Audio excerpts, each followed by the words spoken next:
y ustedes me verifican. Para mí está grabando. Sí, salió una frase que decía la grabación está en curso. Ah, bueno.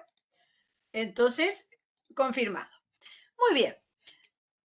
La clase pasada estuvimos viendo derechos morales. Derechos morales que voy, como decía antes de comenzar la grabación, no quedó grabado el video, voy a repetir para mí, digamos, esos conceptos y filmándolos en un Zoom y lo cuelgo. Así que eso, capaz que primero queda colgado lo de explotación y después vienen los derechos morales. Da igual, de todas maneras, a estos efectos. Bien, vimos la parte de los derechos morales, esos derechos tan propios del sistema autoralista, únicos en todo lo que hace a la naturaleza jurídica de derechos relacionados con bienes, particularmente relacionados con bienes, porque hay fortaleza en una serie de derechos humanos, pero que ciertos derechos relacionados con el ejercicio, con facultades en materia de bienes sean tan especiales, solamente es lógico que correspondan al derecho de autor. ¿Por qué? Por el concepto clave de que la obra es una proyección, en definitiva, del autor, porque la originalidad de la obra creada es una proyección de la personalidad del autor. Por eso, esos desafíos que plantea la inteligencia artificial, cuando la creación de la obra deriva de un mecanismo, de un sistema autónomo, no de la persona física, de un sistema autónomo. Entonces, el punto es, ¿existe autor? Bueno, persona física no, porque el punto es, ¿hay alguien que pueda como autor, sobre la base del concepto, por lo menos del concepto tradicional, ejercer derechos económicos? Y ni les digo que morales, porque si no hay persona física, ¿quién va a tener derechos morales? En un escenario de una creación de una obra por un sistema autónomo, ¿no? Si esos son toda una serie de conceptos nuevos que hackean, bueno, hackean lo que está constituyendo hasta ahora nuestra base conceptual tradicional, que es el primer paso para entender todo derecho de autor, ¿no? Después, sobre todo después de haber visto, por lo menos hasta el lunes que viene, también limitaciones y usos, después sí vamos a empezar con cuestionamientos, temas diversos, ya va a haber otra base de análisis. Hoy vamos a ver los derechos de explotación, es decir, la otra cara de las facultades que tienen los autores, esa cara que incluso algunos dicen, bueno, pero eso es dinero, tiene otra naturaleza, no pueden ser derechos humanos, porque en definitiva aquí se trata de contratos. Es cierto, ¿no? No pueden ser derechos humanos, me refiero con esa intensidad, ¿no? de características. Y evidentemente no tienen las mismas características. Vamos a compartir pantalla para ir directamente a los conceptos ahora ya están, ¿no? De derechos de explotación. A ver si quiere hoy venir desde la presentación. Sí, parece que quiere funcionar. Bueno, los derechos de explotación, ¿qué son? Se pueden calificar como derechos patrimoniales o de contenido económico que derivan de la calidad de autor de la obra. Derechos patrimoniales o de contenido económico. Aquí es, sin duda, hay un derecho de exclusiva del autor, de la persona que es autor, y se le llaman de contenido económico, ¿por qué? Porque esos derechos específicos que tiene el autor, por ser tal, los puede transmitir o puede autorizar que otro lo realice sometiendo algún tipo de condición esa autorización, y esa condición puede ser dinero, ¿no? En definitiva, a eso se debe la calificación de patrimonial o de contenido económico, al potencial de la transmisión por contratos onerosos. ¿Por qué quiero destacar esto que ustedes dirán, bueno, pero es bastante obvio?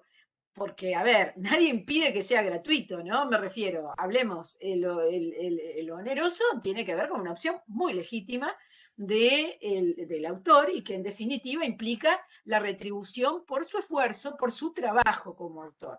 Pero anotemos que es un tema de autonomía de la voluntad, ¿no? En este caso, porque estamos hablando de, evidentemente, las condiciones que puede poner el autor que se trata.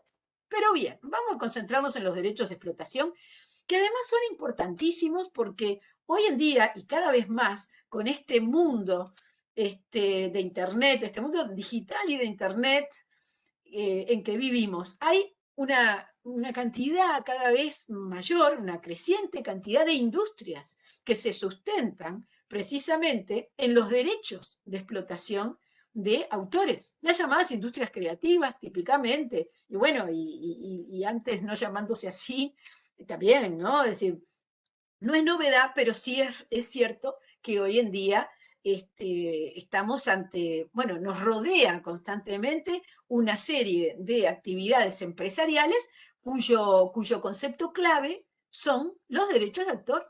¿No? Bien, y perdón, los derechos de autor, específicamente los derechos de contenido patrimonial. ¿Cómo se caracterizan en los derechos de explotación? Bueno, por ser exclusivos, ya lo vimos, tener un contenido ilimitado. ¿Qué quiere decir esto? Acá no depende la posibilidad de ejercicio de un derecho de explotación de que la ley describa un acto que tiene que ver con el uso y el aprovechamiento de un bien intangible protegido por el derecho de autor. ¿Mm? Aunque el contenido limitado lo puse aquí en el mismo sentido de que es de número abierto la lista de derechos de explotación contenida en cualquier legislación de derecho de autor del mundo. ¿Mm? ¿Por qué? Porque pueden constantemente aparecer, también particularmente por la tecnología a cualquier nivel, nuevos usos que implican aprovechamiento de una obra de un tercero sobre todo, y que por el hecho de no tener una descripción igual, no significa que esté libre y que no pueda tener un contenido patrimonial, el permiso que se concede al efecto. El permiso que se concede o una sesión parcial, lo que sea, ¿no? Quiero decir, el business relacionado con esa forma de explotación. Son negociables, bueno, ya vimos, acá sí, estamos hablando del concepto de bien, del bien transmisible cuando hablamos de derechos de explotación, renunciables, embargables, con la limitación correspondiente que establece la ley, y expropiables. ¿No? El Estado los puede expropiar como cualquier otro bien que expropia. ¿No? De modo que, como ven, desde contenido ilimitado inclusive hacia adelante de la lista que he manejado, incluido este último temporales, que ya lo comentamos, pero ahora lo volvemos a decir, es totalmente distinto a los derechos morales. Por Sí, eso, totalmente opuesto, profesor, eso iba a decir justamente. también, lo puede llamar opuesto, es la antítesis, dicho así en forma más precisa. ¿Mm? Por eso mismo, vieron que de alguna forma uno entiende ese planteo reflexivo diciendo, a ver, este tipo de derechos no tienen nada que ver con un derecho humano de la personalidad, como si son los derechos morales, que directamente implican una regulación tutelar de un ámbito de la personalidad del autor. ¿No? De ahí esa mirada. Yo entiendo que en definitiva, y ahora vamos a ver las descripciones de cada uno de los que hemos seleccionado, los derechos de explotación están, eh, están redondeando la efectiva soberanía, si se quiere, como expresión no de alcance literal, que tiene un autor sobre su obra. Porque un autor tiene todos esos alcances que vimos, paternidad, integridad de la obra, todo en derecho moral. Pero además, el que cualquier ser humano que crea una obra está en ese derecho lógico el manejarla como un bien. Es decir, derecho de propiedad, que también estamos hablando en definitiva de derechos humanos. Entonces, en definitiva, los derechos de explotación, con su especialidad y muy entendible, porque tienen distinto carácter, no están desprendidos de los derechos morales. Yo creo que no están desprendidos. Yo, en definitiva, pienso que es una faceta como de aplicación y de aprovechamiento de esa prolongación de su personalidad que termina en una materialización de la idea.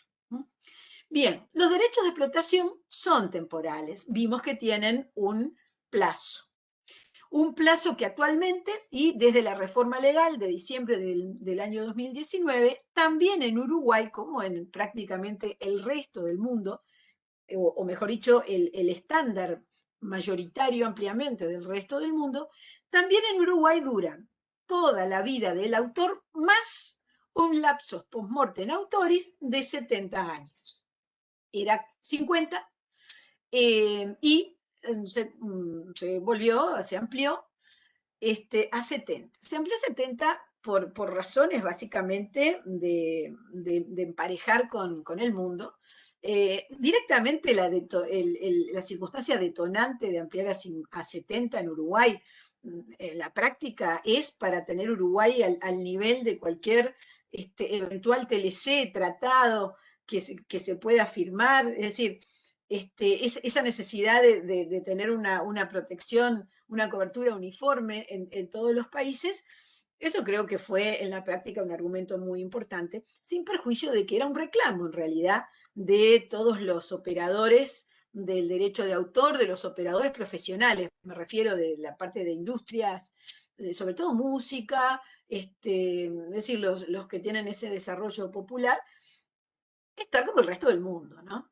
¿Qué riesgo había que no estuviera como el resto del mundo? Bueno, el riesgo es que apliquen lo que perfectamente pueden hacer, que es un principio en derecho internacional, el principio de reciprocidad. Entonces, si a los... eso es, como decías, es típico de derecho internacional. En otras legislaciones de derecho de autor también está incluido como principio de derecho de autor, no en nuestro país. Pero esto quiere decir que así como en Uruguay a los artistas brasileños no les pagaban, no, eso cambió, no les pagaban más por derecho de autor a partir de los 50 años, porque en Uruguay era el plazo anterior, 50 años, entonces, por más que en Brasil, en Argentina, X países del mundo, el plazo fuera de 70, entonces a los uruguayos ya no le iban a pagar más allá de los 50 por un tema de reciprocidad, es decir, el tratamiento a la baja, porque el país es así como trata a los nacionales. Esto que como les decía, es algo, no solo algo típico de derecho internacional, sino que en nuestra materia muchas legislaciones lo tienen. La verdad que no se hace usualmente, no se hace sobre todo porque es un problema muy complicado también de gestión, porque todos estos pagos se hacen por gestión colectiva, tema que vamos a ver más adelante. Pero bueno, en definitiva, nuestro país, con una fuerte discusión, porque antes 2 veces se trancó, digamos, a nivel legislativo la posibilidad de realizar esta adaptación, este cambio. Bueno, como decía, lo cierto es que así rige ahora en el Uruguay. 70 años post-mortem autoris.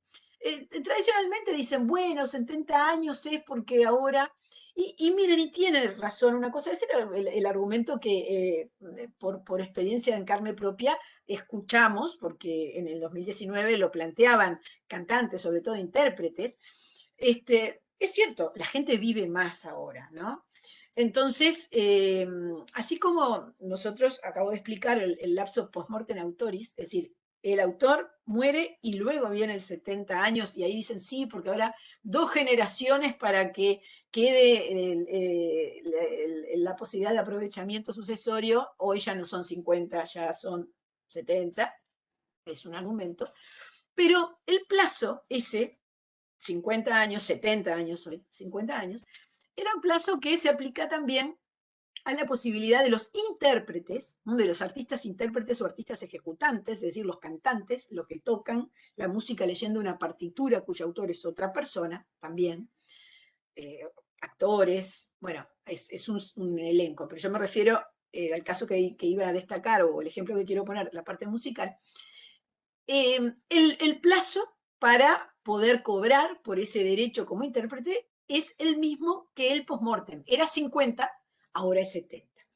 Y el tema es que es cierto, y había, recuerdo que Fattoruso salió explicando, y también Mauricio Ubal, son dos compositores uruguayos contemporáneos de música, bueno, música popular, una música muy escuchada, que ambos decían, a ver, dentro de un año o dos, era una cosa así, ya se hacen 50 años de este hit, y resulta que cuando está mayor el titular del derecho, porque fue el generador de, en este caso, esa ejecución de la obra, ya no va a recibir dinero. Y es el momento en el cual justamente más lo necesita, desde el punto de vista bueno, de posibilidades físicas de producción y bueno, y lo lógico, ¿no? Bueno, lo cierto es que así cambió. El argumento contrario era, no, que cuanto antes en Uruguay estén en el dominio público, antes lo puede usar libremente la gente. Es cierto, digo, eso es real. Ese era el argumento. Bueno, pero pesando unos y otros argumentos, prevalecieron los que tienen que ver con la consideración del individuo, ¿no? En relación con la posibilidad de subsistencia, y en estos casos, los que yo decía, típicamente el individuo, o como fuera, en definitiva, el tema titularidad. Bueno, bien, seguimos con los derechos de explotación y nos vamos al tema concreto, cada uno de estos derechos de explotación. ¿En qué consiste? ¿Cuáles son? ¿Cómo funciona? Transformación, reproducción, distribución, comunicación pública, persecución, control de suite. Es el elenco de estos derechos que están enunciados, en algunos casos reglamentados con mayor o menor detalle, por nuestra ley, la ley 9.739 de 17 de diciembre de 1937, y sus modificativas, especialmente la que entró, la aprobada por ley del 10 de enero del 2003. Comencemos por el derecho de transformación. Perdón, profesora. ¿Sí? ¿Alguien te iba a decir algo, Inés? Estaba cortado. ¿Cómo? Entonces a mí No, no se escuchó no. todo lo que usted dijo anteriormente. No sé si me pasó solo a Ay, mí. yo tampoco. Al resto. Espere que no la estoy escuchando. ¿Qué me dice? A ver. Y sabe que Inés no la estoy escuchando. No sé si tienen algún comentario de algo puntual, me lo pueden poner en el chat, que ahora salí del PPT para ver qué estaba pasando, por las dudas. Porque creo, me está diciendo Inés que no está escuchando, pero yo tampoco la estoy escuchando. Más o menos vienen escuchando lo que estoy diciendo con los problemas de conexiones que puede haber. Sí, se escucha. ¿Están ahí? Sí. Me dicen que escuchan. Ok, me parece que entonces, como no la estábamos escuchando Inés, capaz que viene por ahí el problema. Bueno, seguimos. Estábamos arrancando con los derechos específicamente de explotación. Derecho de transformación. ¿Qué significa el derecho de transformación? Y ya adelanto, escuchen esto o analicen esto pensando en transformación, qué lejos está de modificación.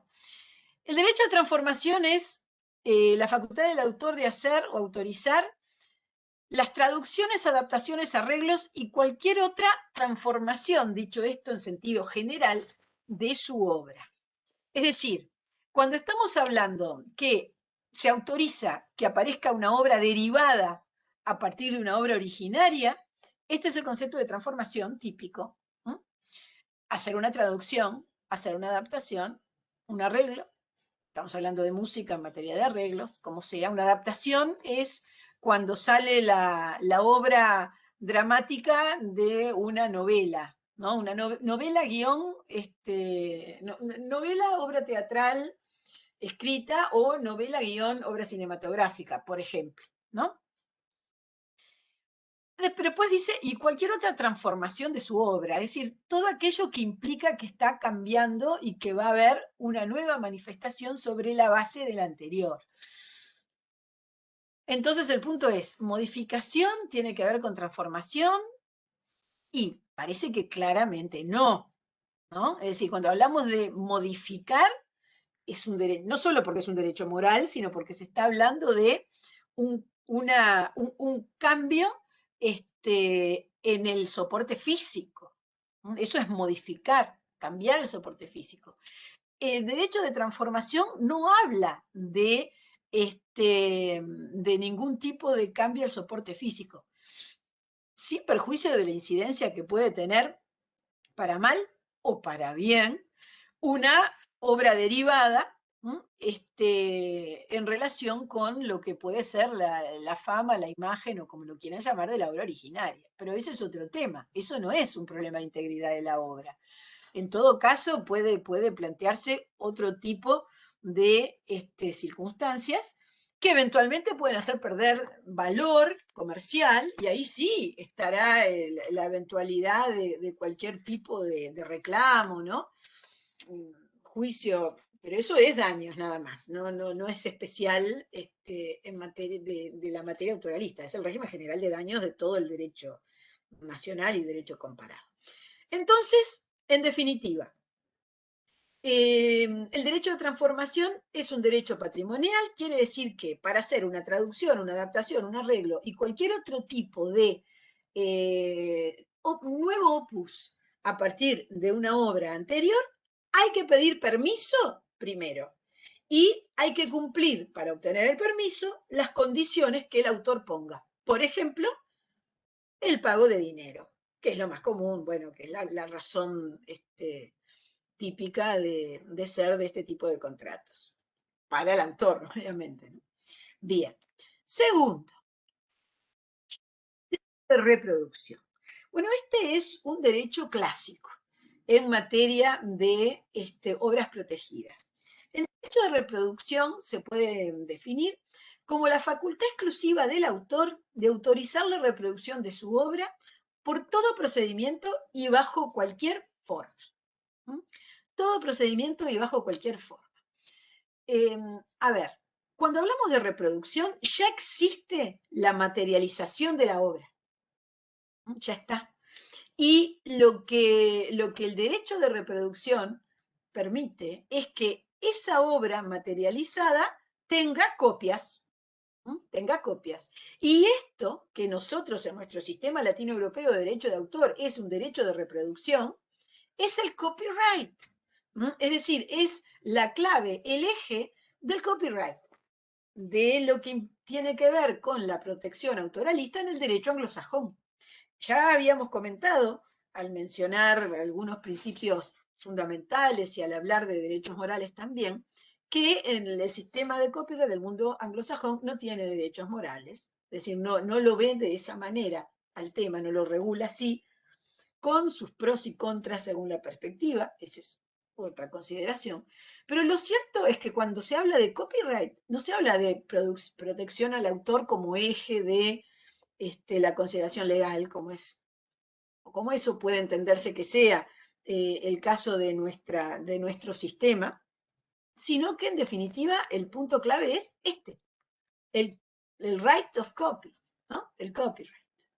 Bueno, seguimos. Derecho de reproducción, entonces, volviendo, hay un soporte físico que tiene incluido ese valor intangible, ese bien intangible, y el titular del bien intangible, siempre, el titular de la propiedad intelectual, es el que puede autorizar a una editorial, a una fábrica de plástico, no sé, de lo que sea, según el tipo de obra que se trate, a que haga copias. Copias, copias, copias, copias. Esto es exactamente el derecho de reproducción. A ver, hay determinados temas, ¿no? Involucrados, algunos más antiguos que otros. Por ejemplo, uno antiguo tiene que ver con que en el mundo analógico la reproducción no siempre era con la misma calidad del original. Pensemos, por ejemplo, en la reproducción de obra plástica en papel, de afiches o de lo que sea. Entonces, muchas veces una mala copia o una copia de mala calidad estaba cambiando. Es decir, estaba erosionando el concepto de la obra del propio autor, ¿no? Entonces, en primer lugar, muchos autores se reservaban la facultad de autorizar, después de hechas las copias correspondientes, lo que es otra parte de derecho que veremos, que es la circulación. Bueno, distribución. Bueno, bien, bueno, eso es un tema del caso concreto, ¿no? Y de las salvaguardas que cada titular quiera establecer para proteger lo que él considera el valor de su creación. Esto por decir un tema tradicional antiguo. Temas de reproducción que aparecen en el mundo moderno, la reproducción digital. ¿Y cuándo hay reproducción? Bueno, hay reproducción cada vez que una computadora, una persona copia, hace un save de un archivo digital cuyos datos tienen los contenidos correspondientes a una obra protegida. Y eso incluso forma parte de la lógica operativa tecnológica. ¿A qué voy? Y vamos a ver cómo fue distinto el tratamiento legal en uno y otro caso. ¿A qué voy? Imaginen que una persona cuelga, como se suele decir, postea, ¿no? Hace accesible online un bien, una obra protegida. Ejemplo, fotos artísticas que ha sacado, un libro, lo que sea. ¿No? Un software, una película, un archivo musical, cualquier tipo de obra protegida. Y está online. Cuando nuestra máquina, navegando por internet, ve en un link, dice, conozca las fotos de tal fotógrafo, lo que sea, cuando nuestra computadora accede al repositorio donde está posteada esa obra, donde está hosteada, diríamos en forma más precisa, técnicamente está haciendo una reproducción en la memoria RAM, porque es la única forma mediante la cual se puede acceder a Internet, porque al acceder a nuestra computadora la vemos en la pantalla y eso de ver en la pantalla implica que está reproduciendo el archivo que tiene la obra. ¿Eso es reproducción? Sí. Cuando se hace el downloading, bueno, cuando se está bajando lo que sea de Internet, ¿hay reproducción? Sí. Por supuesto que si lo estoy copiando en una ¿cómo se llama? En una memoria, en un stick, porque se lo voy a pasar a alguien, ¿hago reproducción? Sí, son copias digitales. Y el concepto general es que por toda reproducción hay que pedir autorización y cumplir con la condición que ponga, que si es dinero habrá que pagar. Ese es el principio general. No obstante, de los casos que acabo de comentar de reproducción, respecto del primero, que implica esa reproducción que siempre se hace en toda memoria RAM cuando estamos accediendo a algo en Internet, se entendió que por ser provisional, no era una excepción a la dimensión del ejercicio de derecho de reproducción. Eso se entendió, bueno, a través de admitir que cada Estado pudiera recoger esa excepción al derecho de reproducción para que no hubiera dudas y para que hubiera seguridad jurídica. Pero lo que quiero sobre todo que destaquen y que tengan presente de este comentario es que por ser una reproducción provisional o temporal, que en realidad es el tipo de reproducción que permite algo que está asumido por quien cuelga una obra online, que es que la vean, y si para verla solamente se puede, porque técnicamente implica una reproducción, entonces se entiende que es una excepción, en este caso, al derecho del titular, no puede cobrar, si quisiera poner esa condición, no puede cobrar por la reproducción en la memoria RAM para acceder a ver una obra en Internet.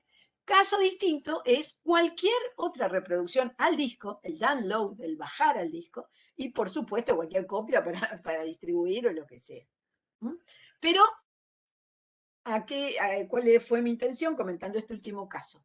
Que la tecnología hoy plantea ciertas circunstancias en las cuales hay derechos típicamente económicos del autor, como este, y que por ser propios de la tecnología hoy prevalente, digamos, la tecnología que nos rodea, y provisionales, porque la nota es que es provisional, bueno, se entiende que están excluidos de ese elenco de actos que puede, que dependen de la voluntad del actor, que el consentimiento cuando lo realizan terceros.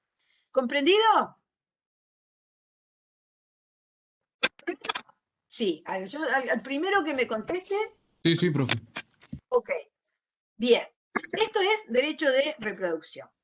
Derecho de reproducción es uno de los derechos incluidos en los contratos de edición de obra literaria, ¿no? En los contratos de edición musical, cuando se hace, además de otros que ya vamos a ver, uno de los derechos que se está concediendo al editor musical o en definitiva al productor musical es reproducción, ¿no?, de la obra cuyos derechos se ceden también. Bueno, ese es otro tema.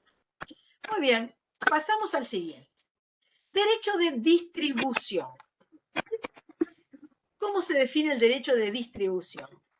Es la facultad del autor de autorizar o no la distribución al público del original o ejemplares de la obra mediante venta o cualquier otro título que implique propiedad. A ver, cuando hablamos del derecho de distribución, hablamos del soporte.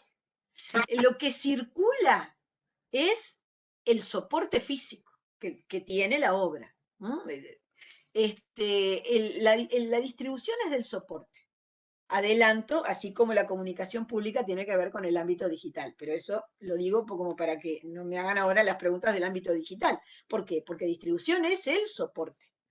Es una vez que autorizan la reproducción, siendo esta en determinado soporte, por ejemplo, soporte papel, si estamos hablando de un libro tradicional, por ejemplo, una obra audiovisual que es una pintura al óleo sobre lienzo y se autoriza su reproducción en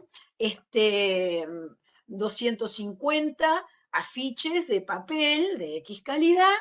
Entonces, se autoriza la reproducción en un soporte de naturaleza distinta al óleo con lienzo, y además la distribución a tal empresa para que lo venda en el territorio del Uruguay. Porque si solo le autorizan la reproducción, lo reproduce y se lo deja ahí, amontonado. ¿Por qué? Bueno, porque la otra parte comercial de la que puede ser el proceso de puesta en el mercado, del ejemplo que yo puse, que serían obras visuales, ¿no?, es decir, cuadros, ¿no? En definitiva, me perdí el hilo que venía. Decía, la reproducción necesita de la distribución para hacer operativo el negocio. Pero mi mensaje claro es que el derecho de distribución es del soporte, como toda la vida, las distribuidoras de discos, después cassettes, después CDs, ¿no? Ahora ya cambió la industria y eso fue lo impresionante en el último tiempo, porque ya no hay soporte, o ya el soporte es excepcional, en la industria musical me refiero, ¿no? En la industria de los textos literarios, todavía, sobre todo para ciertos productos, hay soporte papel, pero cada vez penetra más en la realidad del consumidor también lo que es el soporte digital, que no tiene una distribución en el mismo sentido. Vamos, como les decía, en unos momentos ver qué significa esto. Pero bueno, derecho de distribución, circulación del soporte. ¿Pero qué soporte? Y acá, ojo, cuando hablamos de distribución, hablamos de la puesta en el mercado. Porque una vez que se reprodujo en el número establecido contractualmente o como sea, con el número de copias pactado entre autor y editor, por poner un ejemplo fácil, libro.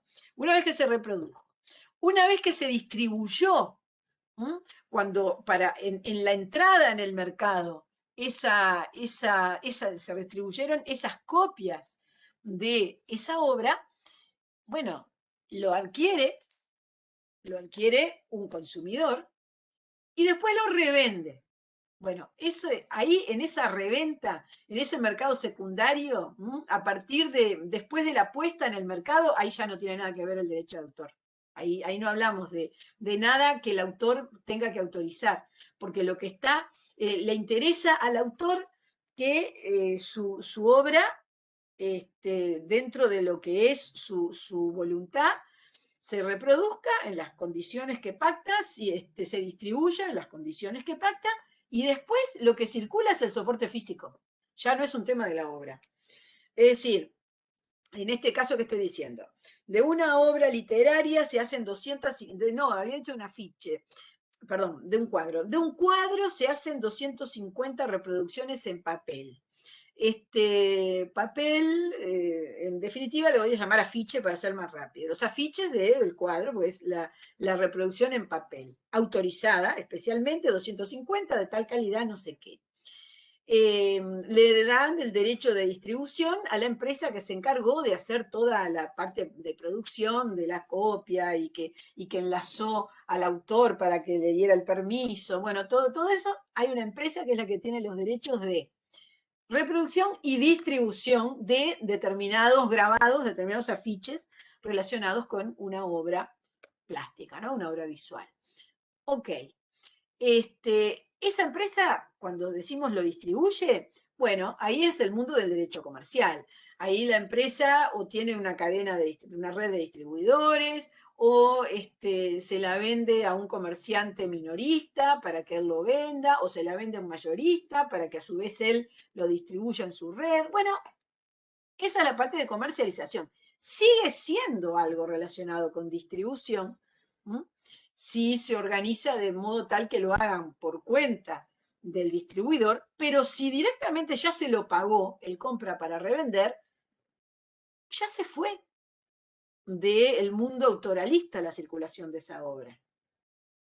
¿Por qué? Y bueno, porque hasta ahí va el derecho del autor relacionado con la comercialización. Alguien que compra un cuadro, mejor dicho, estas afiches de cuadros, y bueno, y después, por alguna razón, vende una cantidad de cosas, vende esto, no tiene que pedirle ningún permiso de distribución al autor. ¿Por qué? Porque ahí, en ese mercado ulterior a la puesta en el mercado de la creación merced del ejercicio del derecho del autor, ya no estamos en derecho de autor.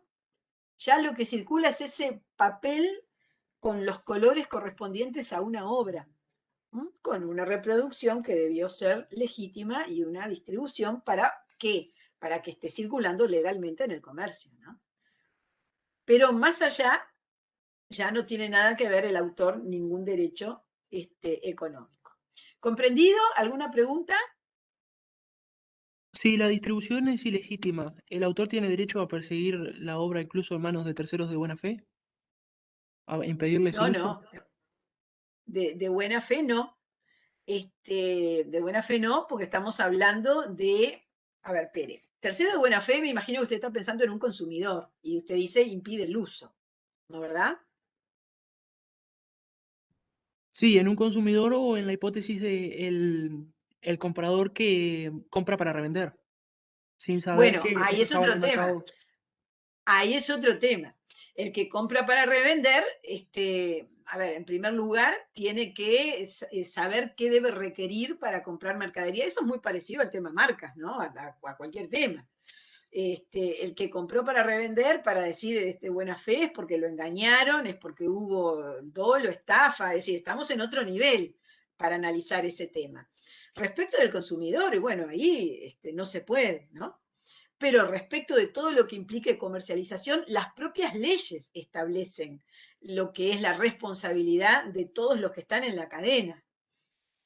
De todos los que están en la cadena, efectivamente. Claro, si a alguien lo engañan para comprar, alguien dice, soy distribuidor, tiene todo el aspecto de distribuidor, aparece con documentos falsos y todo, bueno, de lo que sea que quiera acreditar, bueno, obviamente es una situación distinta del punto de vista de la responsabilidad personal de ese comerciante. Pero si simplemente, como pasa muchas veces, no puede creer que esté tan barato la copia de tal obra y la compra para vender y no le dan boleta porque resulta que no tiene. Entonces esas cosas sospechosas del punto de vista de la rectitud comercial, en definitiva, bueno, ahí simplemente es uno más de la cadena de los eventuales responsables por un tema de ilegalidad. Lo mismo sucede en forma, creo yo, más organizadamente previsto con las marcas, con el tema marcas. Un problema de distribución tiene muchas veces su base en una reproducción ilícita, y una reproducción ilícita es la base de la piratería también. No todas, porque puede haber reproducción parcial, bueno, pero básicamente la piratería vulnera esto, derechos de reproducción y distribución. La piratería, por ejemplo, de libros, por decir algo que también hay mucho, ¿no? Tradicionalmente. En algunos países más que en otros, pero hay mucho. Pero sí, si hablamos de buena fe, cambia. Definitivamente el consumidor está fuera del tema y hay que ver cómo mitiga la actitud que haya tenido el intermediario, digamos, que le compra a un fabricante u otro intermediario, ¿no? Ahí depende un poco. Pero en principio ahí hay responsabilidad. No se olvide que cuando hablamos de comerciantes, estamos hablando de un profesional. Acuérdense, bueno, si ya se olvidaron de la definición del artículo 1 del Código de Comercio Comerciante, ¿qué va a ser? Pero lo que sí quiero y que me parece importante desde el punto de vista legal, que tengan en la cabeza que cuando hablamos de comerciante, la ley habla, y así lo trata, como un profesional. Un profesional tiene que saber que las cosas que adquiere para revender deben tener un parámetro de legalidad. Entonces debe actuar controlando en consecuencia. Bien, seguimos entonces. Derecho de comunicación pública. El derecho de comunicación pública es muy, muy importante cada vez más en nuestro mundo digital. Por un lado está la reproducción en soporte físico con la distribución y por otro lado está la comunicación pública de las obras. Se llama comunicación pública de manera general a la facultad del autor de autorizar todo acto por el cual una pluralidad de personas pueda tener acceso a la obra. Hablando de comunicación pública, hoy en día hablamos de acceso a la obra, accesibilidad. Antes, comunicación pública, antes estoy hablando hace 50, 60 años nomás, no solo el siglo pasado o hace 150 años, estoy hablando de hace un tiempo que históricamente no es tanto. El tema de comunicación pública o la expresión comunicación pública hablando de derecho también se llamaba derecho de representación o derecho de ejecución.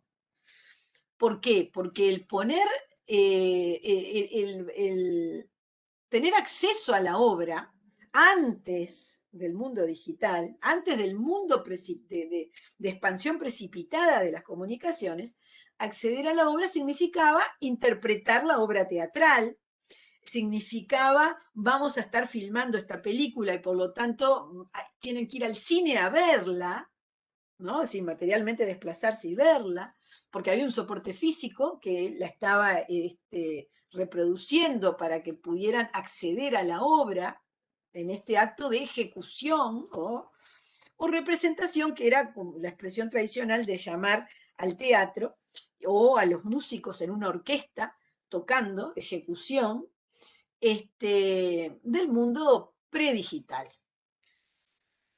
Bueno, ahora eso cambió, porque cuando, sin perjuicio de que también hay instancias de las anteriormente mencionadas, cuando se habla de, bueno, cambió y ya venía cambiando, porque yo hice comentarios de dos, como ejemplo, de dos clásicos que implicaban presencialidad en la simultaneidad, como es el teatro o el cine. Pero la cosa empezó a cambiar mucho con la radio, con la televisión. No digo con el tema radiodifusión, satélite, ¿no? Y todos los mecanismos que empezaron a crecer y desarrollarse y ser combinados en materia de acceso a la obra. Entonces, y definitivamente el golpe, en el buen sentido, ¿no? Final a visualizar como representación ciertos actos, lo dio Internet, y la posibilidad del streaming, de ver en directo, porque transmiten por Zoom, porque transmiten con una camarita a alguien que está ahí, en el teléfono, ¿no? Es decir, a ver, que hoy el tema de comunicación pública y tener acceso a la obra tiene unas posibilidades y unas alternativas de mecanismos nunca antes pensados, ¿no? Entonces, la consideración general de todo acto que implica que alguien, como sea que a efectos prácticos lo realice, pueda estar, pueda conocer, pueda disfrutar, pueda gozar la obra ajena que sea, la obra que sea, bueno, esto ya es hoy comunicación pública, comunicación al público. Comunicación pública o al público que puede ser planteada desde un punto de vista de una convocatoria a una presencialidad, o que puede partirse de la base de una simultaneidad sin presencialidad, es decir, estamos viendo en vivo algo que transmite la televisión, entonces lo miramos todos a la vez, sí, estamos todos juntos, no. Igual es comunicación pública, por supuesto. Y comunicación pública también es hacer accesible la obra en Internet sin que necesariamente haya simultaneidad, ni siquiera en el tiempo. Ya no solo presencial, sino tampoco en el tiempo. Es decir, yo hoy cuelgo un libro que terminé, un artículo, lo que sea, y lo dejo. Y con el correr de los días, con el correr del tiempo, va a venir uno, lo mira, se va, le toma nota, viene otro, lo mira, se va. Eso también es comunicación pública. Es decir, cuando hay un acceso sucesivo, no simultáneo, a la obra. Seguimos con el derecho de comunicación pública. Es decir, hay una dimensión nueva de las posibilidades, o mejor dicho, se introdujo en su momento novedosa dimensión de las posibilidades de la comunicación pública a través de Internet y del streaming y todos los mecanismos legales que cada vez se conocen con más rapidez, ¿no? Las innovaciones al respecto. Comunicación pública hoy se convirtió en un derecho muy importante, porque en definitiva, cualquier cosa que sea ahora protegida, ¿no? Que usted está colgando en Internet, como se suele decir, que está hosteando, como sea, es comunicación pública. Es comunicación pública. A ver, cuando yo bajo el video de la clase, lo pongo en mi disco y lo cuelgo en mi canal de YouTube, estoy haciendo comunicación pública. Bueno, ahí vamos a ver que hay un tema de excepción por ilustración de la enseñanza, eso lo vamos a hablar el lunes. Pero como acto, a ver, primero, al bajar el video del sesio acá de SEDEX al disco de mi computadora, que es el primer paso que tengo que dar, eso es acto de reproducción. Eso es reproducción, estoy haciendo un downloading, estoy bajando, es reproducción. Luego, cuando subo a YouTube, es decir, a mi canal, acá hay dos cosas. Hay reproducción y comunicación pública. Y hay reproducción, ¿por qué? No en mi disco ya, sino en el repositorio de YouTube. Porque cuando estamos hablando de, por ejemplo, este caso que hablamos, no es que YouTube sea un link a mi disco que yo permito a los efectos de cierta publicación, sino que YouTube es un receptor de archivos. De ahí todos los cuidados que debe tener YouTube en materia de derecho de autor y de obra ajena. ¿Por qué?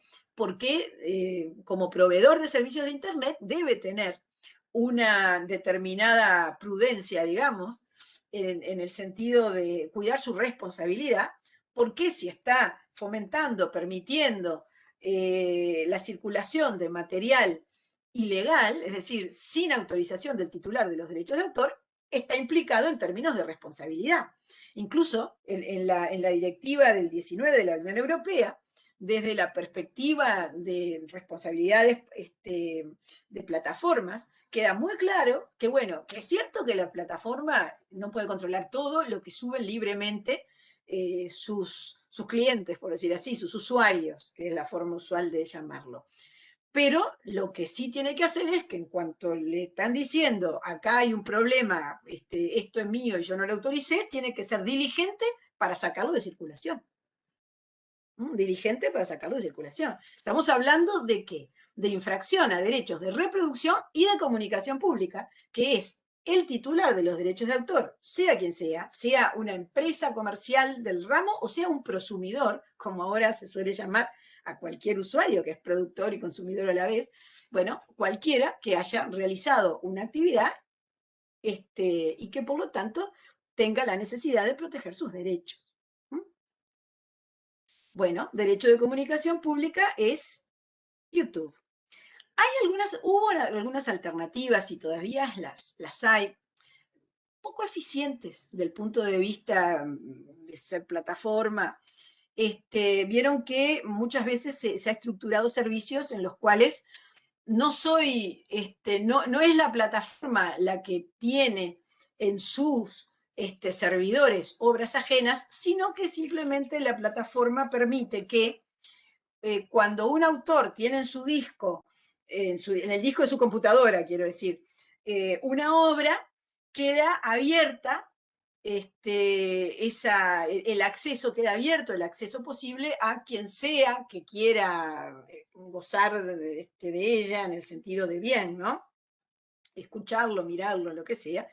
Y la plataforma es un mero intermediario entre the links, ¿no? Que permiten ir no a la plataforma y su servidor, sino a el disco de quien sea. Esto desde mucho tiempo atrás. Yo creo que hace 20 años que se vino planteando como posibilidad lo de compartir discos. Eso quedó, compartir espacios, ¿no? de discos. Eso quedó de lado completamente. En primer lugar, porque no le aseguraba a la plataforma tener invulnerabilidad respecto de su responsabilidad. No tengan duda que si se lo hubiera asegurado, nuestro modelo de negocios en cantidad de cosas sería muy distinto, ¿no? Y segundo, por razones tecnológicas, por razones de cuidado y de seguridad de cada usuario, ¿no? Porque si no era en razón de los contenidos, iba a ser en razón de problemas técnicos de intrusión que podían tener los usuarios que ponían en disponibilidad el acceso al disco. Es decir, una serie de razones. Entonces, ¿a qué voy? Estamos en una cantidad de realidades de negocios con el derecho de comunicación pública en el medio, ¿no? El de reproducción, distribución, pues si esto termina haciéndose, materializándose en un soporte y, por supuesto, de comunicación pública. Y todo esto lo tiene que controlar la startup que está desarrollando una idea sobre la base de cualquier ejercicio de derecho de autor. Es todo un tema y toda una dinámica de ejercicios de derechos. Sigamos. Después, mi idea es hoy lo mismo que la vez pasada, explicar, y después vamos a ver casos, comentarios, vamos a ver la mezcla de temas, derecho moral, derecho patrimonial. Bien. Siguiente que tengo aquí en esta lista para presentar. El droit de suite, o derecho de persecución, como también se llama. De manera general, el droit de suite significa, o se puede explicar, como el derecho del autor de recibir una participación en las reventas del ejemplar original que contiene su obra. Este concepto tan general, en realidad, por historia y por lógica operativa, se circunscribe a un tipo de obras, a las obras visuales, a los cuadros, esculturas, todo lo que sean obras, como tradicionalmente se llaman, obras plásticas. ¿Y cuál es el origen? El origen anecdótico, pero en realidad también es la lógica como origen para un derecho como este. Las obras visuales, los cuadros, las obras de artes plásticas, esculturas o como sea, digo cuadro por decirlo más fácil y voy a usar la expresión cuadro en mis ejemplos, pero estoy refiriéndome a cualquier tipo de expresión, en definitiva visual, que tenga que ver con la plástica. Tienen una particularidad como producto en el mercado, y es que a medida que ese artista, ese pintor, va desarrollando su carrera y sigue trabajando y va evolucionando y sigue vendiendo cuadros, muchos, pocos, los que sea, pero a medida que transcurre el tiempo, se valorizan las obras realizadas antes por ese pintor. Bueno, ¿por qué? Porque implica no solo el goce estético de la obra como tal, sino también mucho otro significado. Tiene que ver con cuál fue la evolución, cómo hoy genera o expresa algo sobre la base de determinadas raíces o expresiones anteriores. Es decir, hay toda una serie de enunciaciones que se pueden hacer respecto del por qué, y esto es el hecho real, las obras de determinados artistas con el tiempo adquieren más valor, pero adquieren más valor porque ese pintor sigue adelante, ¿no? Es decir, porque tiene un significado la persona de ese pintor. Si no es que adquieren más valor por suerte, nada más, o solamente por suerte, porque la suerte es muy importante siempre, ¿no? Pero bueno, quiero decir, hay razones múltiples. Algunas que pueden tener que ver con una habilidosa colocación en el mercado de un marchand, que es digamos, el agente comercial en la materia, también. Pero miren que si es nada, la nada no hace fama para siempre, ¿no? Como el famoso tema de la música.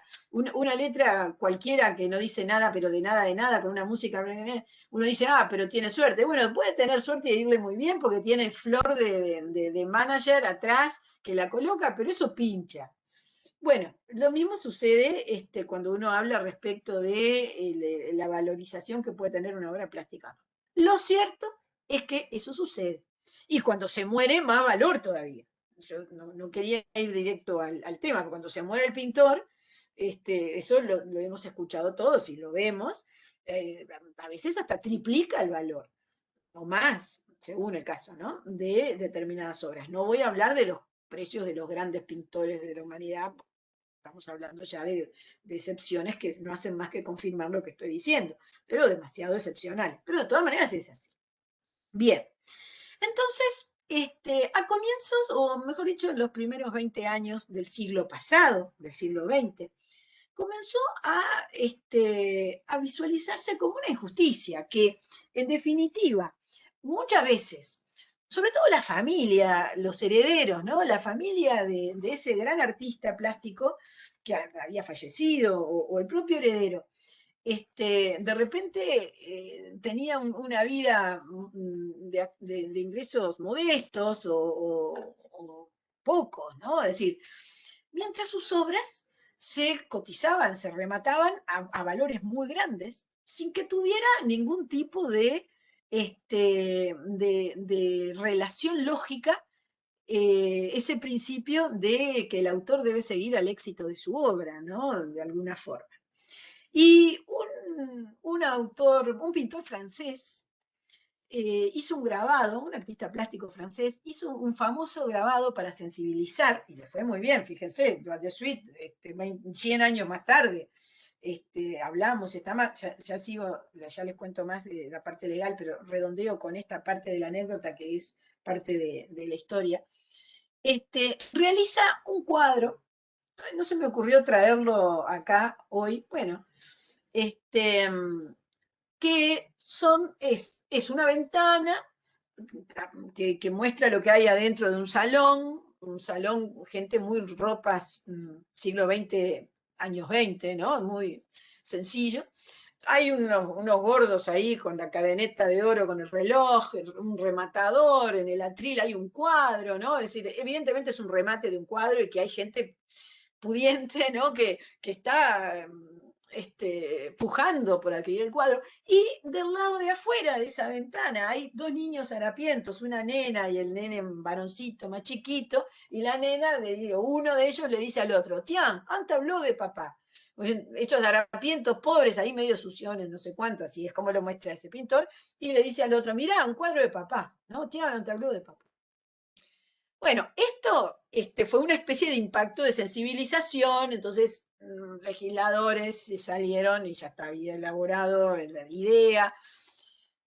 ¿Cómo reglamentar legalmente que hubiera algún retorno para el autor y sus herederos, es decir, durante el lapso de duración de los derechos patrimoniales del autor, en este caso? Entonces, en definitiva, la idea general que recogen las legislaciones cuando hablan de droit de suite implica que lo que hacen es consagrar que un porcentaje, ¿no? un determinado monto relacionado con el precio ulterior de venta de una obra, una vez que sale al mercado por primera vez, los ulteriores precios de venta, cuando las ventas se realizan públicamente, es decir, ya sea por remate o a través de una galería, no cuando uno se la vende al otro, no la venta privada que no se conoce tampoco. Bueno, pero en estos casos, entonces, surge la obligación de pagar la cifra el monto que establece la ley a los titulares de los derechos de autor, ya sea el autor todavía vivo o sus herederos durante el lapso post-mortem autoris de vigencia de los derechos patrimoniales. En nuestro país, ya en la ley del 37 se incluyó el droit de suite, con dos problemas, digamos. Bueno, un problema y el otro una realidad. El problema fue que la incluyeron para todas las obras, para todas. Era imposible. La incluyeron, no lo reglamentaron, digamos. Incluyeron la idea, pero no recogieron el instituto terrenalmente, ¿no? Es decir, como corresponde y solo para las obras de la lógica que corresponde.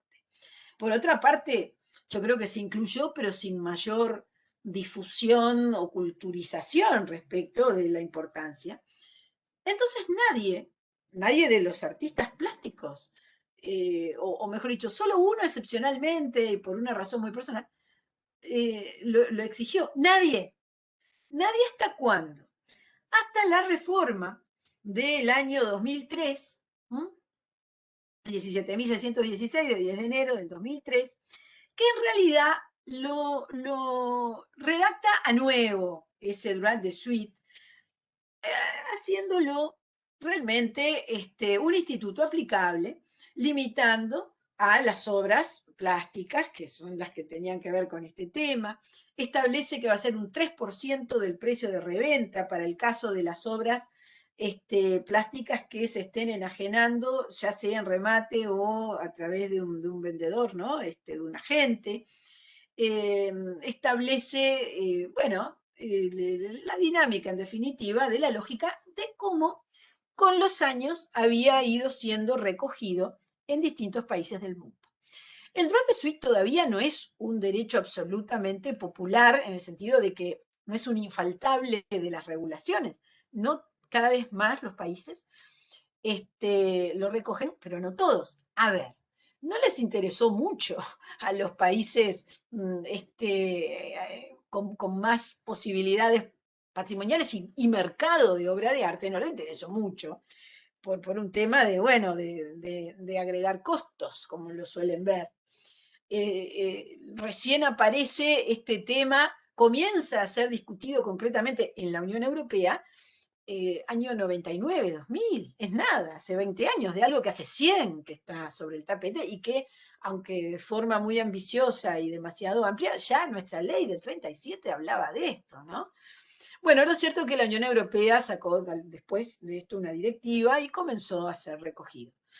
No con gran entusiasmo, ¿no? Porque imagínense, ¿qué es lo que hace lo primero que hace un mercado cuando está instalado en un lugar y le aparecen nuevos costos. Se va a otro lado, voy a decir, busca otro lado para ir y se va a otro lado, ¿no? Bueno, no cambió tanto, la realidad demostró que al final a ver, París, que es un tremendo mercado típicamente de impresionismo, tampoco es que todos los operadores y marchands de arte impresionista se fueron a algún estado norteamericano que no lo tenga consagrado. Porque en Norteamérica, en Estados Unidos, en USA, en algunos estados hay droit de suite, por ejemplo, en Nueva York, en otros no. Bueno, ahí lo regulan como un derecho estadual, ¿no? Pero, bueno, en cierto momento en Europa, algunas ciudades capitales grandes veían un crecimiento de este sector de ventas porque otro país donde antes estaban había incluido en su legislación autoralista ya la implementación de la directiva correspondiente al droit de suite, ¿no? Pero yo creo que actualmente es un camino que quienes no lo han transitado todavía, las legislaciones que no lo han incluido, bueno, saben que es algo que le empuja a la realidad a que se consagre.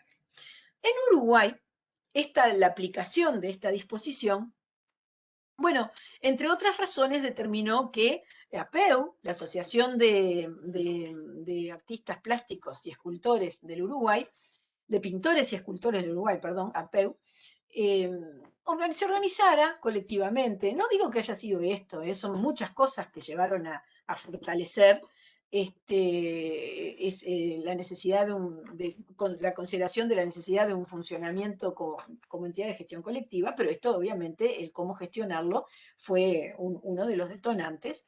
Y bueno, no solo para este tema, pero para muchos otros, APEU funciona, y quien le hace la parte de gestión por un convenio con APEU es AGADU, pero la entidad es APEU.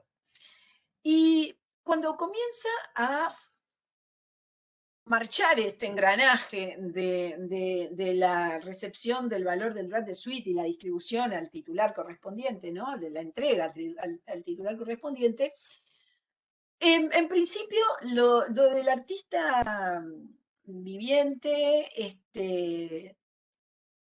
no sin ciertas reticencias a nivel de rematadores, pero terminó funcionando. El problema en Uruguay vino con la consideración si cuando era una obra de dominio público había que pagar esto, y obviamente esto no es para dominio público. Si de las obras de dominio público, es decir, a pintores que han fallecido hace más de 70 años, quieren cobrar un porcentaje en el precio, eso es un impuesto, porque eso se lo lleva el Estado, ¿no? Y eso, bueno, obviamente fue un tema complejo, un tema de discusión. Este es un lindo tema para al que pueda hacer monografía por el tema notas, porque además hay publicados, puede haber algunas sentencias al respecto, de penales incluso, ¿no? Porque recuerdo que la entidad de gestión en la materia hizo una denuncia directamente contra quienes no vertían el 3% por penal, ¿no? Por apropiación.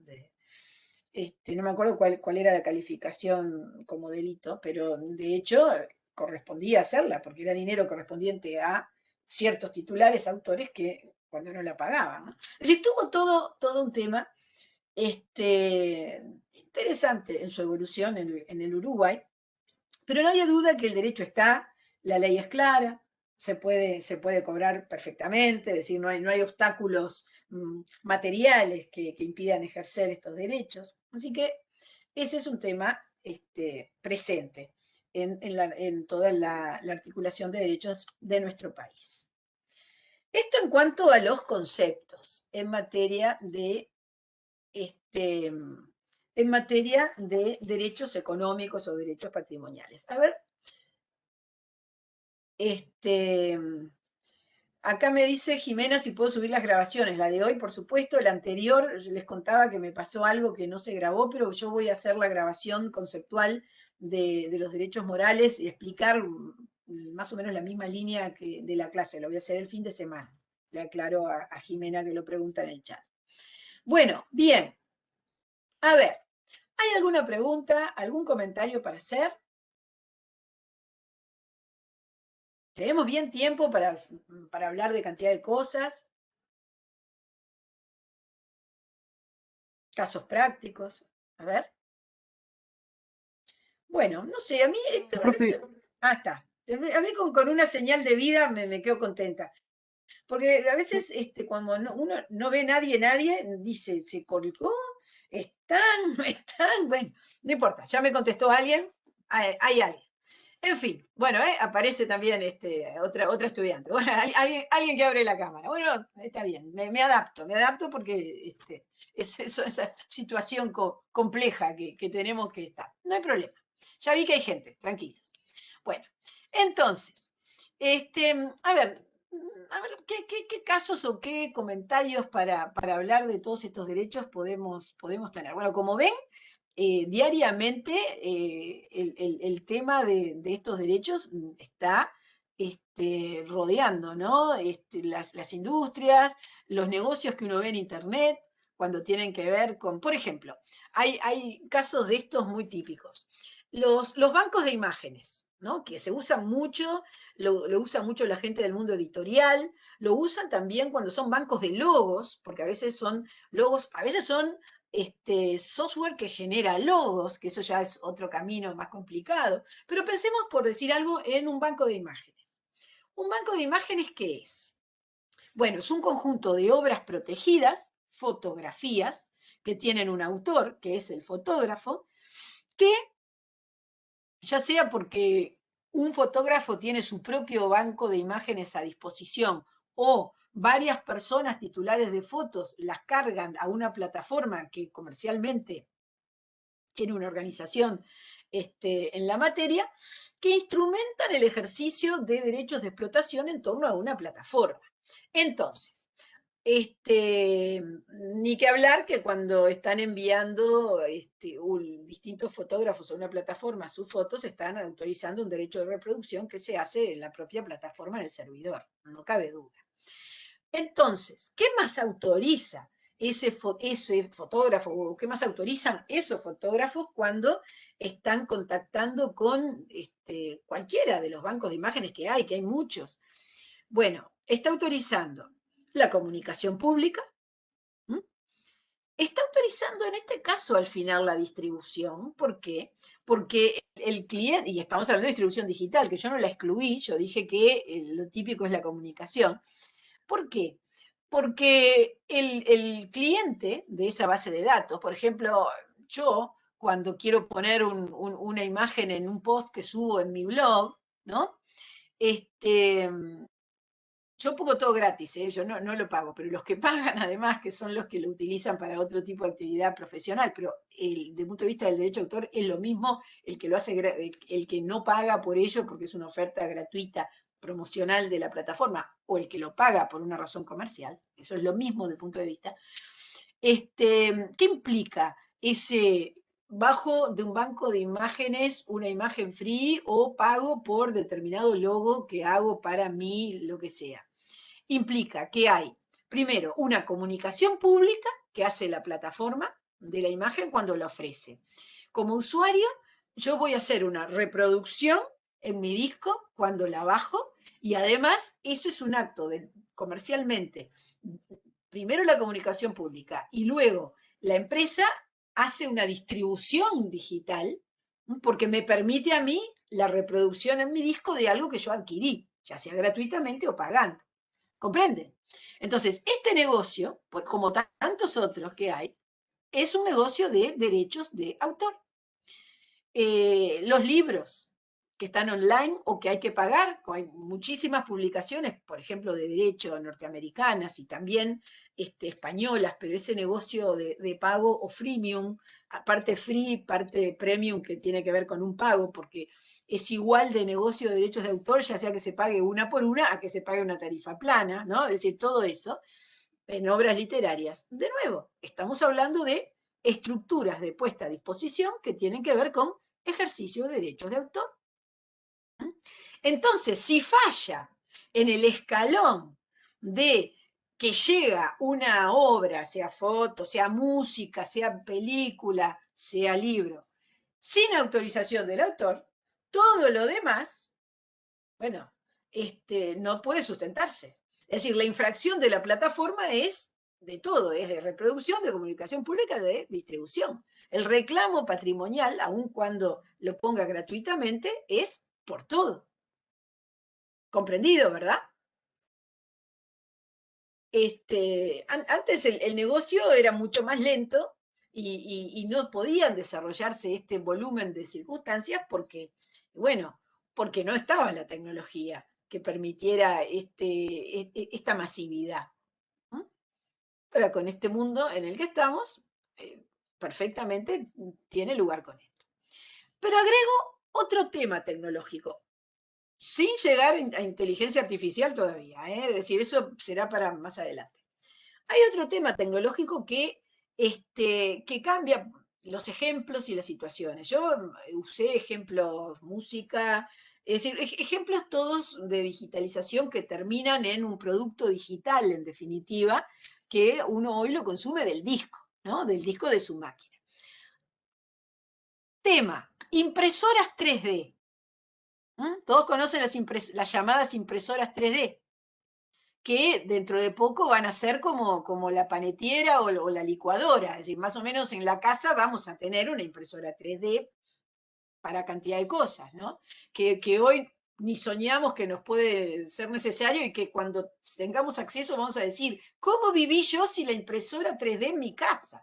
Bueno, es así, eso pasa con los productos. A ver, ¿qué negocio hoy se desarrolla? Se está comenzando y eso le cambió la vida a los diseñadores, porque estamos hablando de la obra de arte aplicada, del derecho de aquellas creaciones que terminan en un 3D, es decir, en un producto. Bueno, ¿cómo funciona esto? Profesora, se está utilizando mucho también el 3D en la medicina. Muchísimo. En la Sí. medicina, en la mecánica. De hace años, miren, yo la verdad que siempre cuento esto, al mecánico de toda la vida, digamos, de los últimos 20 años, ¿no? Una vuelta, hablando de temas de tecnología, me dice con total naturalidad, pero claro, ¿sabe lo que me va a facilitar a mí encontrar ciertos repuestos directamente en un software, pasarlo por la 3D y poder tenerlo en el auto enseguida, en vez de tener que andar por ahí, están, no están, vinieron, no vinieron? Es decir, todas esas cosas en mecánica. Y además lo que me encantó fue cómo lo encontró enseguida, porque la gente en su ámbito enseguida pesca qué le puede servir la tecnología, porque enseguida lo lleva a sí mismo. Pero yo, en medicina, bueno, lo que me sorprendió primero fue las venas y arterias y todo lo relacionado con eso, y el corazón artificial, y riñones, escuché la otra vuelta que hicieron toda una especie de aparato que sirve para problemas de riñón. Una maravilla. Pero, ¿a qué voy con el estándar? Yo iba mucho más sencillo como ejemplo de llegar al nivel de temas de medicina. A ver, diseñador. Y además ya lo hacen hace años, porque en mis clases en el centro de diseño, que ya les conté que doy, me acuerdo, hará 4 o 5 años, vienen unos chicos, vinieron primero uno, después otros, a decir, profesora, ¿no me da un contratito de licencia? Porque a mí me están contratando para diseñar, no me acuerdo si eran joyas o qué era, que son para hacerlas en 3D. Entonces yo diseño, me lo dan y yo quiero colocar y no te... Y lo espectacular que tiene el operador, sobre todo los jóvenes, ¿no? Que le dicen un contratito, se meten adelante, si no se lo doy yo o lo hace alguien, y yo no es que le dé, yo le explico algo, igual firma lo que sea que le da estándar la empresa que lo está contratando, ¿no? Para generar 3D. Entonces, esperen, volviendo a lo que iba, porque para pintar el asunto a veces me desvío en situaciones. Acá, ¿cómo va a funcionar el asunto? Yo hoy quiero salir, me pongo ropa color X y quiero tener unas caravanitas a juego, entonces miro, o mañana voy a salir, porque el tema es que todavía demora el 3D, para mañana. Entonces miro lo que en internet me ofrecen como catálogo de caravanitas o lo que sea, ¿no? O lentes, ¿no? Porque igual vaya a saber. Pero digamos por ahora sencillo. Las elijo, bajo el software que es compatible con el mío, que ya tengo en mi máquina 3D, mi impresora 3D que tendrá que ser de la materia prima, o tener yo ya la materia prima compatible, algún tipo de silicona, ¿no? Perfecto. Me sigo las instrucciones, enchufo el HDMI o la USB o como sea, máquina, computadora, le pongo la materia prima, hago clic, enter, en que se comunique el software correspondiente, chi, pi, pi, pi, en el tiempo que sea, que ahora son todavía varias horas, por eso decía, no es voy a salir entre un rato, voy a salir mañana, porque se hace de noche, pero lo tengo pronta en casa. Entonces ahí, ¿qué tenemos? Ahí tenemos una cantidad de derechos de reproducción, nada más, para que todo esto pueda hacerse legalmente. Lo que no se puede hacer es ver porque ahí son las mismas reglas de protección de la propiedad intelectual, es ver qué caravanas divinas tiene hoy, yo qué sé, a ver, ya no están de moda, ¿no? Las Kardashian ya no se usa, no sé quién está de moda ahora, pero una de estas ahí, cholulas, no sé cuánto, qué divinas.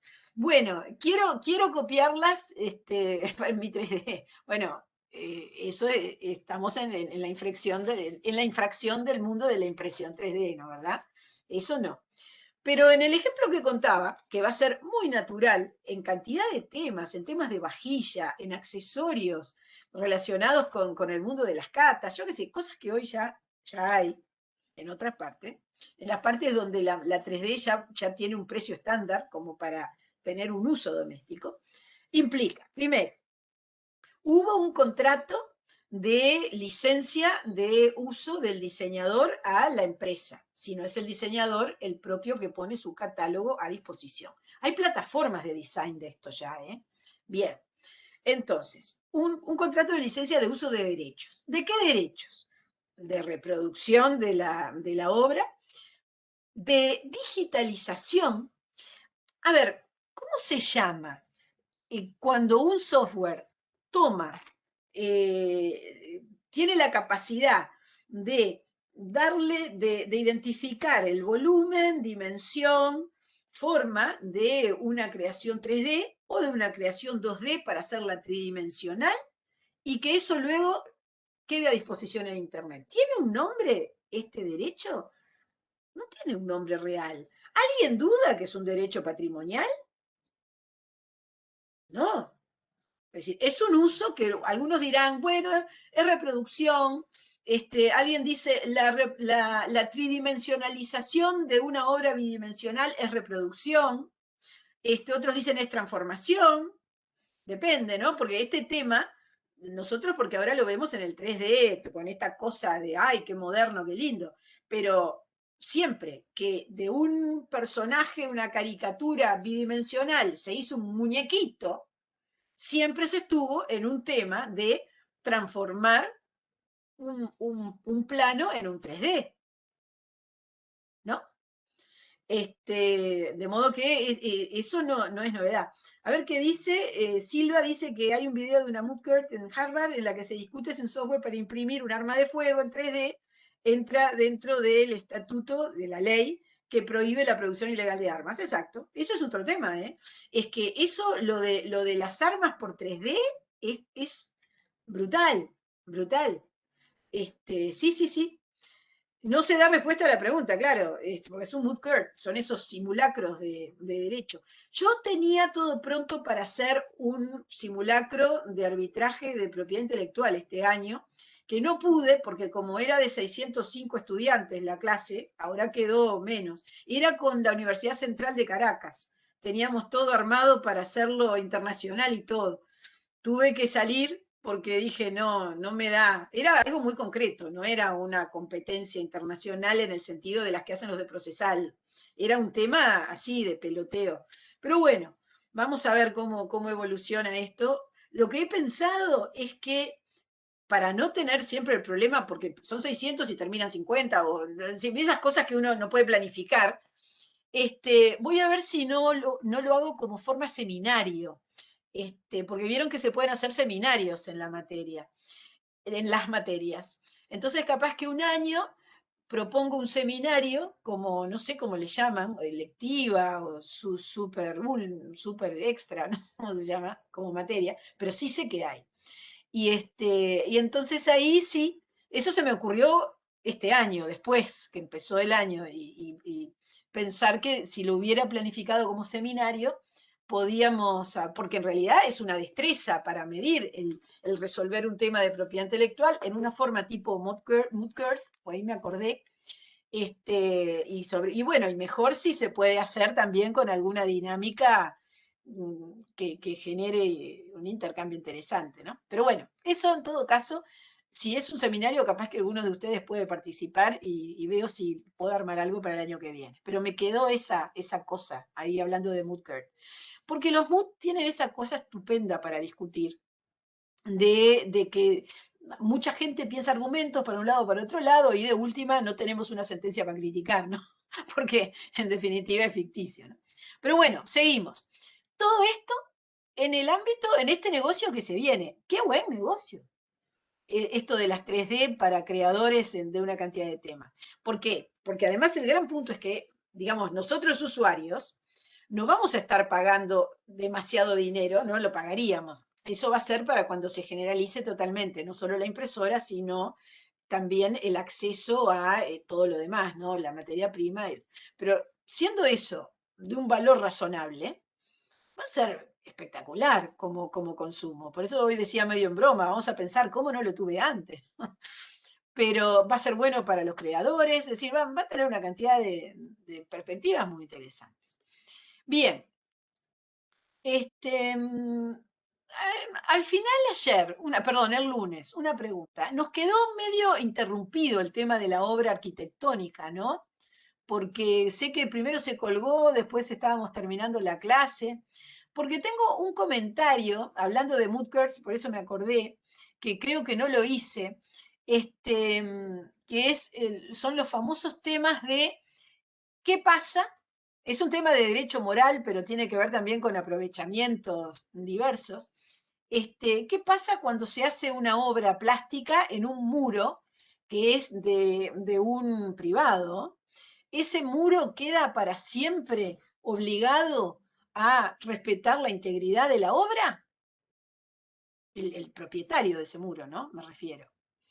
Yo además siempre pienso en estos casos porque ahora cada vez hay más preciosos en Montevideo street arts, ¿no? En distintos muros.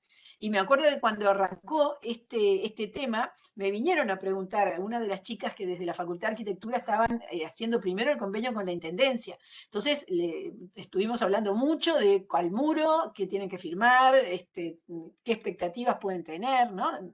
De modo que bien, les cuento un caso real. En Medellín tiene 2 instancias judiciales, ya les digo, y dio lugar a varias discusiones de Moodcurt, por eso me acordé. En un centro comercial de Medellín, y pueden encontrar las sentencias, el comentario, todo, y incluso hay doctrina que lo comentó bastante. Esto es de hará 4 o 5 años, es bastante reciente, ¿no? El centro comercial, el shopping, había contratado a un pintor, a un artista plástico conocido de la ciudad, una ciudad hermosa además, para que hiciera un muro, una pintura mural en el muro del shopping. Muro al aire libre, con todo lo que significa para una pintura mural estar al aire libre, ¿no? Y además que estando al aire libre, el pintor sabe que lo está pintando al aire libre, aunque parezca redundante mi expresión. Es decir, a ver, acá todos conocen todo. No es que a alguien le cambiaron reglas de juego, todos conocen todo. Bueno, bien, el asunto es así. En cierto momento, y en virtud de los años y las inclemencias del tiempo, de la intemperie, ya la creación esa estaba descascarada, decolorida, ya no lucía, ¿no? Entonces ahí el centro comercial se plantea qué hacer. Entonces, por ejemplo, le pregunta al artista plástico y le dice, el refreshment de esta obra, ¿cuánto le puede cobrar? ¿Usted lo podría hacer? Por supuesto que lo puede hacer, cobraría $20.000. Bueno, el centro comercial no se convenció, no tomó la decisión de hacer, de gastar todo ese dinero, en el tema de la obra, porque no era solo el dinero, era también todo lo demás, es decir, la pintura, los días, los andamios, la protección, no lo hago. Y lo que hizo, tiró el muro, en definitiva, el centro comercial, tomó otra decisión, punto que no era mantenerlo, sino que llevó a la destrucción de la obra.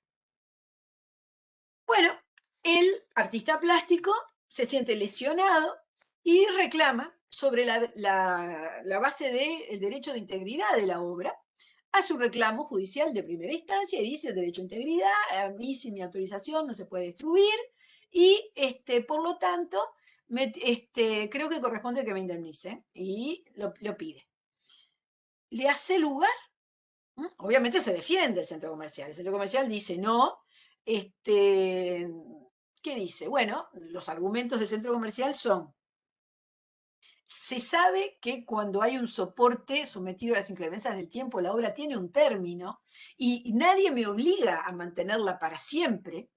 Y acá lo que había era una obra desgastada, no era la misma obra hecha que enseguida decidimos destruirla. Aquí lo que había era un soporte específico que por su característica a la vista se sabe que tiene un término de su condición correcta y que nadie negó que estuviera deteriorado. Eso más allá de, nadie dudó que evidentemente no era lo mismo y que estaba feo, en definitiva.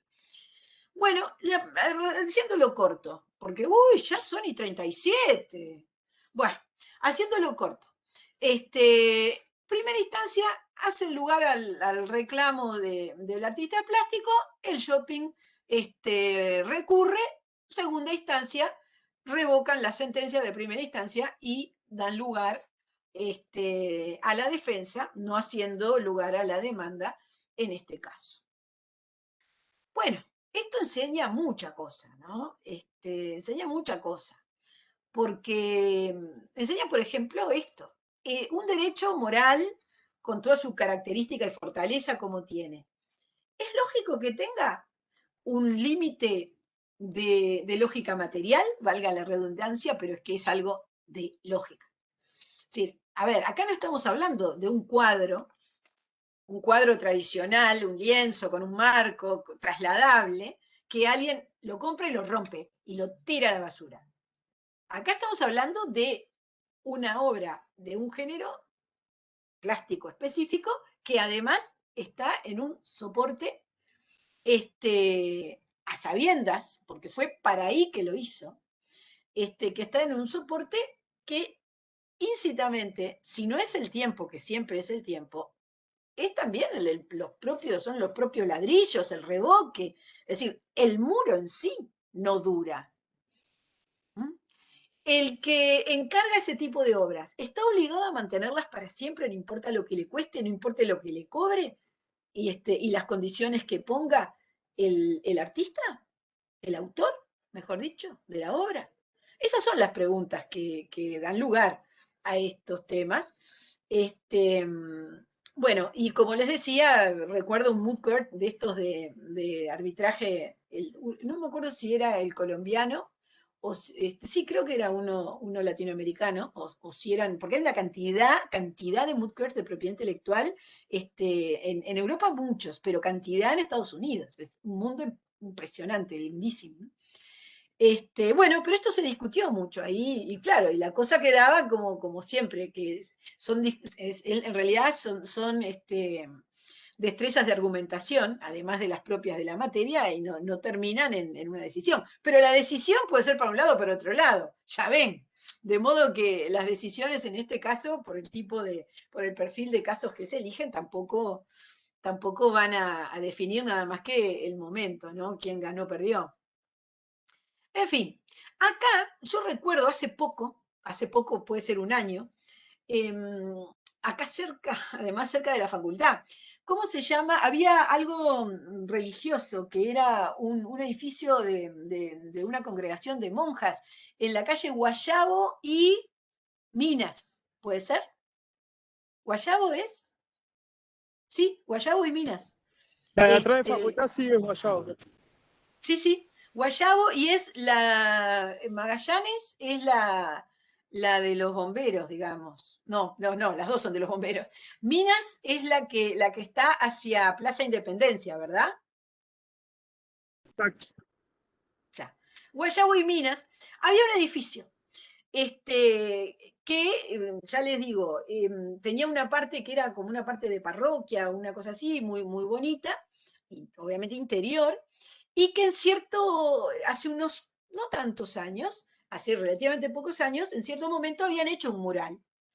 Y ese edificio se demolió hace pocos meses. Ahora supongo que para construir otra cosa, o no sé para qué. La cosa es que se demolió. Y recuerdo que leí en el diario que se planteó, y también lo había hecho un artista nacional, no me acuerdo del nombre, no es de pintor de cuadros, pero sí un artista de ese tipo de creaciones, que, y lo había pintado. Entonces se planteó el tema, qué pasó, por qué, qué pasará, o algo así, y dijeron, y con el acuerdo del artista, que en el momento en el cual se resolvió aceptar esa iniciativa de obra, porque había sido una iniciativa general y que había estado de acuerdo el pintor, se había tenido claro, le habían dicho, pero mire que esto lo vamos a vender o mire que esto se va a terminar demoliendo. Quiere decir que no va a tener una vida indeterminada ni nada de esta la obra. Y había aceptado el artista en esas condiciones que él la iba a realizar. ¿Mm? Esto no era un tema de dinero, no era como el tema del centro comercial en el cual le habían contratado al este era un tema distinto, pero es exactamente lo mismo conceptualmente. Medie dinero o no lo medie en la realización de la obra, ¿no? Y bueno, y en este caso, naturalmente estaba de acuerdo y ni se planteó ningún tema de derecho moral. Ahora, el punto, primero porque no correspondía por un tema de palabra, un tema va mucho más allá, y por qué, esa era la dinámica de control de esto, ¿no? Entonces, yo decía, estamos admitiendo entonces, para mi gusto con lógica, que perfectamente se puede limitar este derecho a integridad. ¿Y por qué? Porque el propio autor estaba de acuerdo. Ahora, si el autor está de acuerdo, ¿puede el autor decir no me arrepentí? Yo creo que en estos casos no. Por eso lo planteo como un tema del derecho moral. El derecho moral permite que sea renunciable, imprescriptible, todo lo que quiera, pero si el autor le dice a alguien, lo sé y no le voy a reclamar porque hago esto sabiendo que lo sé, y el otro le dijo, mire que yo permito que lo haga a condición de que usted sepa que va a pasar, un derecho moral y la fortaleza del derecho moral no puede servir para decir, todo esto que de buena fe yo le dije, no quiero. Ahora indemníceme por derecho a integridad. ¿Me entienden? Digo, ¿a qué voy? Que la parte operativa del derecho moral tiene que ver con esto también. Redondeo con dos cosas más, porque estamos y 43. De esto mismo, así cerramos este capítulo. Hay una charla muy buena que se dio en IP Time, que es el ciclo de todos los viernes, hace un mes y pico, de un abogado que es asesor de los grafiteros y street arts de Bogotá.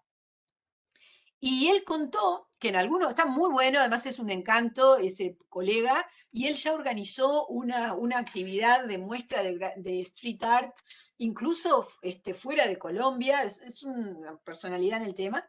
Pueden ir por IP Time y encuentran, ahora me olvidé en este momento el nombre, pero del muchacho la ven ahí, y bueno, y evidentemente lo interesante es que él decía que en algunos casos ellos están acostumbrados, entienden y toman como una forma lógica lo de decir, a mí me dejan hacer tal obra porque yo pacto que sé que es a término. Y más allá de la consideración del derecho moral y todo eso que es la teoría, hay una lógica del reconocimiento de una circunstancia, ¿no? Eso era un tema. El otro tema de esto es que hace poco, en Uruguay, y poco, no me acuerdo si a principios de este año o a fin del otro, hubo una sentencia en contra de un reclamo de un grafitero. Esto es derecho de explotación. ¿Por qué? Este muchacho, que es uno de los que se conocen entre sí, porque vieron que el mundo del street art tiene gente que sabe quién es, ¿no? Uno a veces de tanto mirar conoce algún estilo, pero están los nombres y ellos saben, se conocen. Uno de estos, conocido entre ellos, resulta que ve que una propaganda de televisión de una empresa, filma todo ahí, donde está un graffiti de él en la vía pública. Pero no es que de paso pasaba alguien en ese comercial y lo filman porque pasa por ahí. No, lo hacen ahí como escenario. Es decir, su obra, hecha espontáneamente en el lugar, en definitiva, lo que tiene es un componente escenográfico para esa publicidad. Así, no es, porque si fuera, bueno, pasa alguien por ahí, hay un grafiti, sale una propaganda, hay que bancarse, porque lo hizo afuera, ¿verdad? Es decir, hay una cosa que deriva del emplazamiento de la creación. Pero en este caso no, lo que había era una filmación ahí porque está eso de fondo. Bueno, ahí dice Guillermo Silva si la doctrina de los actos propios no le permitiría contradecirse de buena fe. Yo creo eso. A pesar de ser derecho moral, creo que prevalece porque ahí hay algo que contemplar entre uno y otro. Pero vuelvo al caso este último de acá. La jueza, no me acuerdo si era de Paz, creo que no, que era un letrado, no hace lugar al reclamo, pero no lo hace lugar, ¿por qué?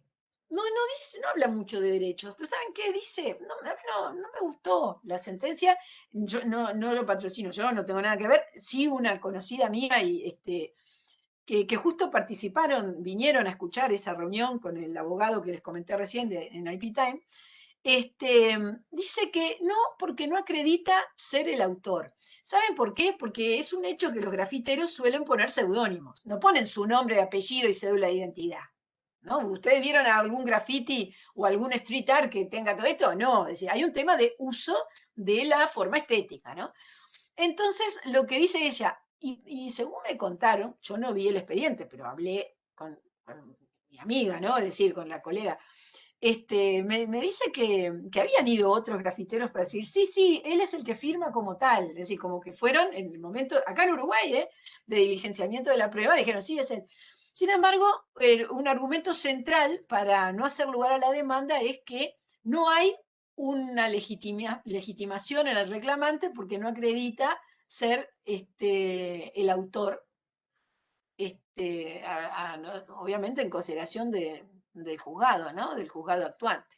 En fin, me dijeron que lo iban o lo han ya recurrido y habrá una sentencia de segunda instancia. Lo están haciendo pro bono, este tema no es un tema comercial en ese sentido, la idea es ver, ¿no? Es decir, muy linda la iniciativa, más allá del asunto, ¿no? Pero este es un uso económico de una obra que no estarían reconociendo. Ese es el planteo. La verdad, yo no vi el comercial, pero bueno, capaz que ustedes lo conocen. Tengo entendido, yo cuando no estoy demasiado segura, o cuando hablo de temas en trámite, no me gusta mucho hablar, pero digo para que lo busquen, o capaz que ustedes lo conocen, que era de la banca de Quinielas, me parece, o es algo así de que tiene que ver con juego. En fin, bueno, hasta hoy, entonces, y con esto, concepto de derechos económicos y este mix de cosas que hicimos al final. Para la próxima es otro tema, es el tercer gran tema medular de esta parte de derechos y de los grandes conceptos generales de derechos de autor, es el último, usos usos que debe admitir el titular de derecho de autor, usos libres de la obra, excepciones y limitaciones. De eso vamos a hablar la próxima, y vamos a hablar de las fotocopias, de la enseñanza, del derecho, de la crítica, de los videos, de 1000 temas más que nos van a surgir de todos lados, que siempre surgen en esto, el derecho de cita, el derecho de discusión filosófica, pila. Bueno, dejamos entonces por acá la clase de hoy. Muchas gracias. Y bueno, seguimos, adelante. Que les vaya muy bien. Chau, chau, chau, chau. Nos vemos, profe. Chau, chau. Que pasen, tengan un buen fin de semana ya. Buenas tardes, que pasen bien. Igualmente.